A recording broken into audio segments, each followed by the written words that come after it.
guys, Kimberly in 618 here, and I know it's been a couple of weeks, and I'm sorry about that, but the reason for that is because I've had a horrible case of laryngitis. Worst one I've ever had, as a matter of fact, but I really wanted to post a vlog today, because I was just watching Rhett and Link's most recent Chia Lincoln update, and most of you guys know I'm a fan. I am a fan, and I wanted to even show, I posted it. Here's my mythical shoes I got for Christmas, and I am not wearing them now because I just don't like to wear my shoes around the apartment, you know, tracks and crud and stuff. But I love them. I love them. But Rhett thinks he may have a dairy allergy, and speaking as someone with actually fairly serious dairy allergy, I figured I could make a couple of suggestions. He was looking for dairy substitutes, and I have a couple of them, and I have my thing stuck on my arm. Okay. I have a couple of them. Now, he was asking specifically for cheese substitutes. And honestly, I really haven't found any that I can recommend, and they're just not good. Well, the best thing I've found to do is to find stuff that you like the taste of the way it is. Like, that's kind of my policy. I'm not a big fan of the substitutes. I just looked for other foods that I liked a lot, and that kind of worked for me. But I do have a couple of dairy substitutes that I like to use. You mentioned Cheetos. And I actually have a great recommendation for that, actually. A friend of mine, a guy I work with, his wife actually owns, or she's a store manager, whatever, of this great vegan restaurant in Dallas. And he was munching on this big bag. They're called Ting Tings, like Tings. And they are delicious. They don't really taste cheesy so much, but they are crazy addicting, kind of like popcorn. It kind of tastes like flavored popcorn, and they look like Cheetos. They're just a little bit smaller than Cheetos, and they're super crunchy. And I mean, they taste like really good popcorn without that hard kernely bit in the middle of it, and it kind of is sort of reminiscent of like Cheetos. And I used to like Cheetos, so that's one of the reasons that I liked them. And if you shop at Whole Foods, they carry them there. And they're about the same price as your average bag of chips around here. I don't know what the prices of things are there, but you should try them if you like things like Cheetos, like crunchy stuff, crunchy cheesy-esque kind of things. Those are awesome. I also have a couple of milk substitutes. This one is my fave. Blah, and it's also really full. And I've had it sitting on this table, so it's a little moist. But Silk brand almond milk is my favorite. Now, I don't really drink now, I used to drink milk by the gallon. I mean, I was drinking 3 great big old glasses of milk every day minimum. This stuff is the only stuff I found that I can actually just pour a glass of and drink. Now, it's sweeter than regular milk, and so you want to bear that in mind. It does not taste like milk, but it's really thick and creamy. There's loads of almond milk substitutes out there. This one happens to be my favorite as far as flavor goes, which is why I buy that one. It's also one of the easiest to find. You find it in the dairy case, the refrigerated case, right next to the soy milk and stuff. Most people don't like soy milk because it kind of has a beanie aftertaste, and I don't like to have that much soy, so you can try it. The Silk brand chocolate soy milk is really good, but the pure almond dark chocolate milk is fantastic if you are a chocolate milk drinker, like I always was. Like, I would have a glass of chocolate milk for breakfast. I'm ashamed to admit. It's really good.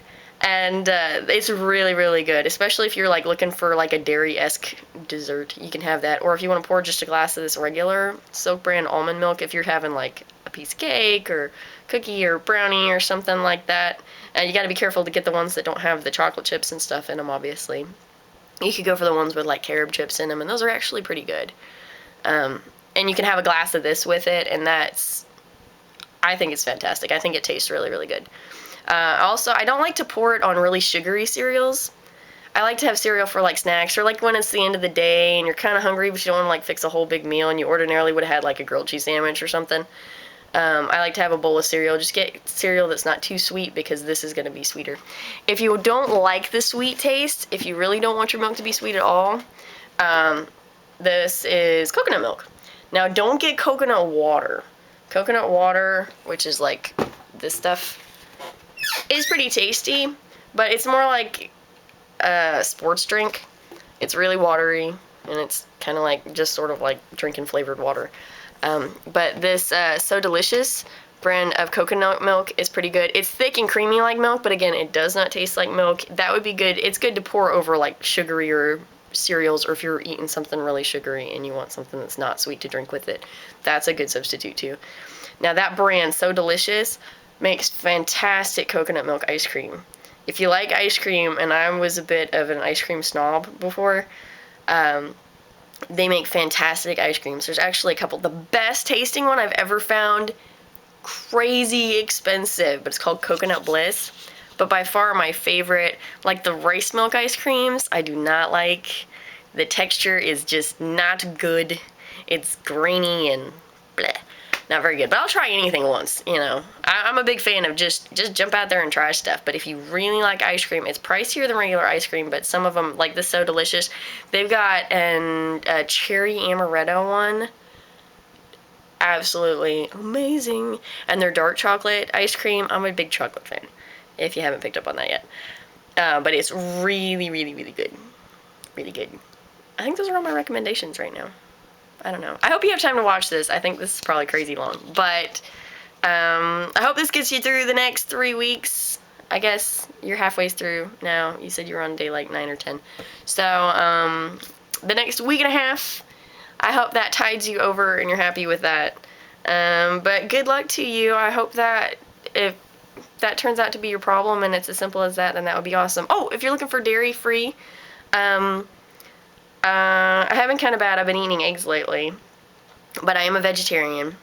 I'll occasionally eat a little piece of fish, especially if you're like out at a restaurant and there's like no vegetarian alternatives. I'll order the fish, and that hasn't given me any kind of digestive issues or anything, which is awesome. Denny's has these new skillets, which are super good. There's this skillet, and it's one of the more affordable things on the menu, which is one of the reasons I like it, but it comes with sausage and cheese, and 2 eggs, however you like it, and it's got peppers and onions and potatoes and mushrooms and all kinds of good stuff on top of it. So if you order the skillet just asking for no sausage and no cheese, it's actually really delicious because they use their seasoned potatoes and stuff. Quite honestly, I ordered it with no sausage the first time, and I forgot to ask to not have the cheese on there, and the cheese almost took away from the taste of everything else. It was all so good. So if you're looking for good breakfast food that's not smothered in cheese and meat and stuff, that's a really tasty one. It's a nice, great, big, huge. I like big breakfast portions too. So you should try that. Go to Denny's. No sausage, no cheese. And you will not be disappointed. It is very, very good. My boyfriend, who's actually a big sausage lover and stuff, he tried it. He really liked it too. So I think that's it. Okay. Bye, guys.